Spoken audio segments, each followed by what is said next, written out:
Prostitution is not a victimless crime. It's not a consensual transaction between a man and a woman or the parties.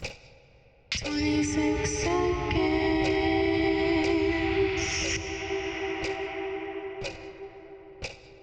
26 seconds.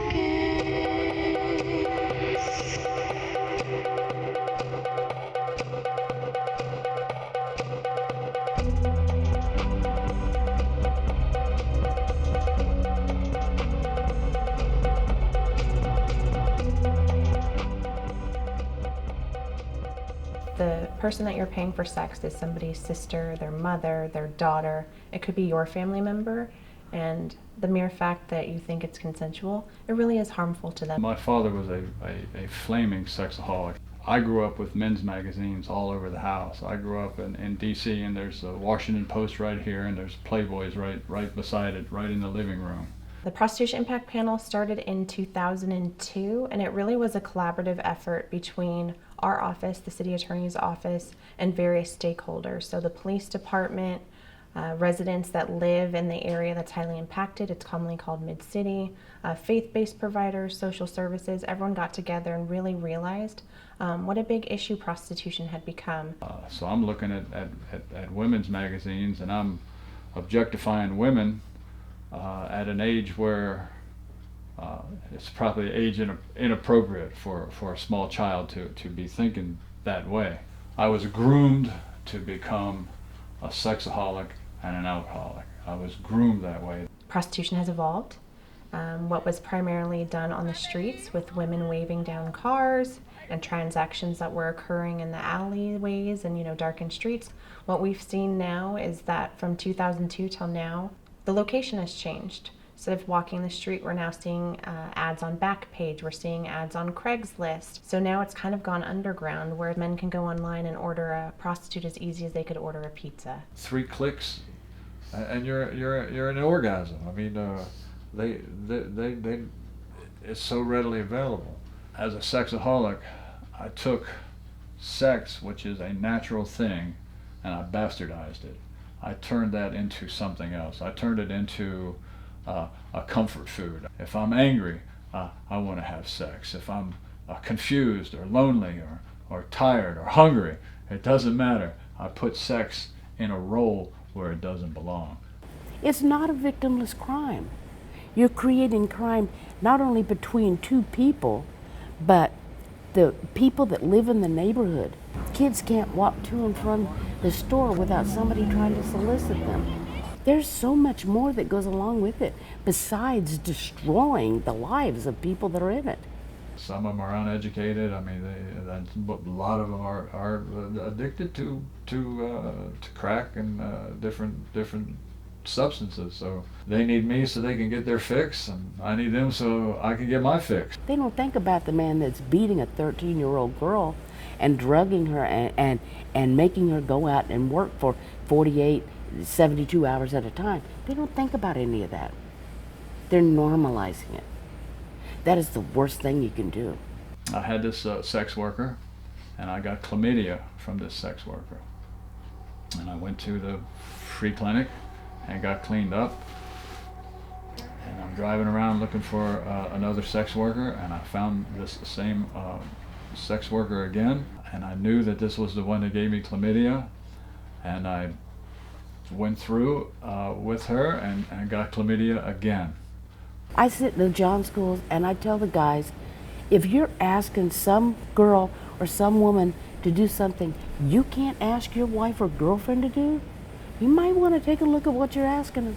A sex addict has no connection. He's a zombie.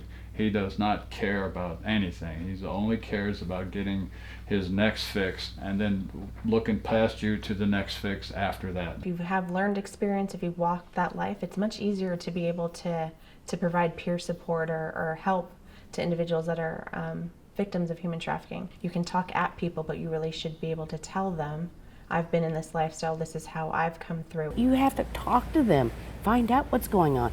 Do you have a sexual addiction? I was out there because of my drug addiction. Why are you out there? $20, $30, you can do your thing. You get into these escorts and stuff like that, $200, $300, $400. I don't have that kind of money. It would be different if this was just a one-time a month thing or one time every 6 months things, but this, with my appetite, it's all the time. I want it all the time. Former Johns who are now in S groups, Sex Addicts Anonymous, Sex and Love Addicts, they talk about their sex addiction. They talk about how they've lost jobs and families and homes and cars, you know, and what it has cost them in their life because of this addiction. I went to an SA meeting, Sexaholics Anonymous meeting, and as soon as I walked in, I knew that that's exactly where I needed to be. There was people there who had the same affliction that I had, who were working on bettering themselves, becoming more integrated, becoming people of integrity. And I had never seen that. I had never witnessed that in my life, so I wanted what they had. And now I have tools that I can use. I have people I can call. I have a network. I have a community of people that are more than willing to pick up the phone call at any time I want to call. Hey, look, I'm having a problem. Hey, and they will help talk me down off the ledge.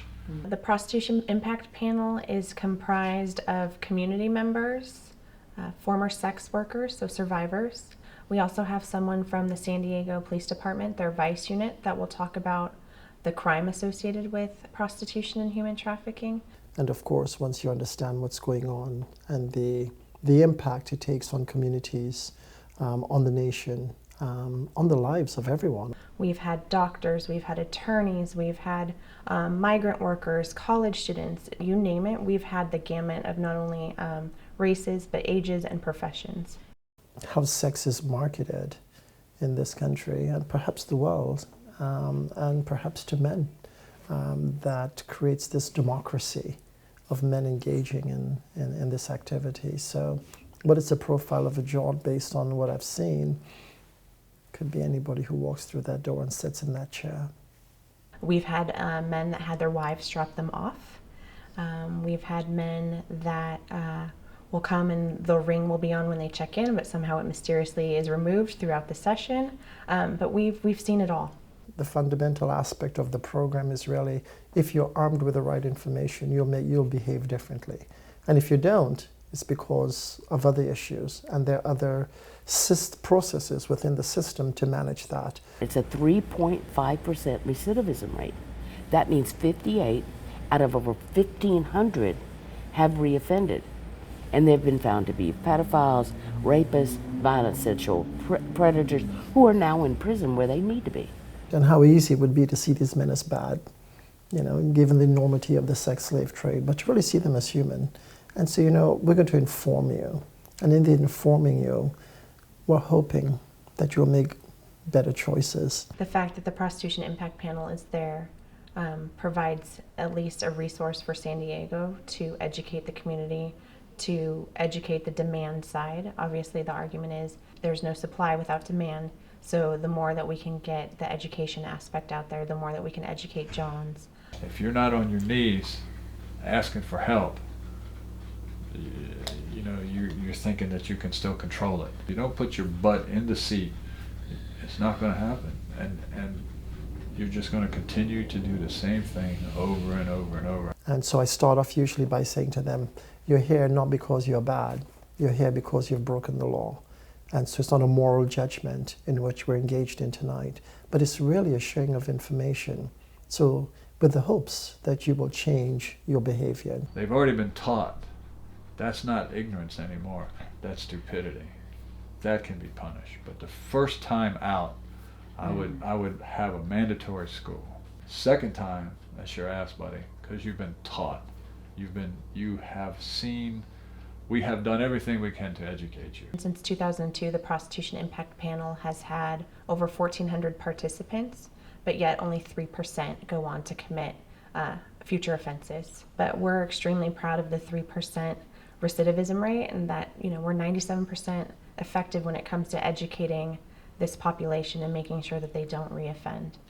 And they're affecting change in how the men think, not only about themselves, but about society and the total impact. When you've got 20 or 30 men in a room and you take a break and they walk up to you and say, I'm sorry, and you get that moment where If only I'd had this information earlier, I wouldn't have done what I've done. I truly believe that God saved me from the full consequences of all my addictions because of my willingness to carry the message out to other people. My hope would be that there would be a prostitution impact panel in every city. People may not know about it, or they may turn a blind eye, but it's something that occurs in every city. And our panel is definitely something that can be replicated nationwide.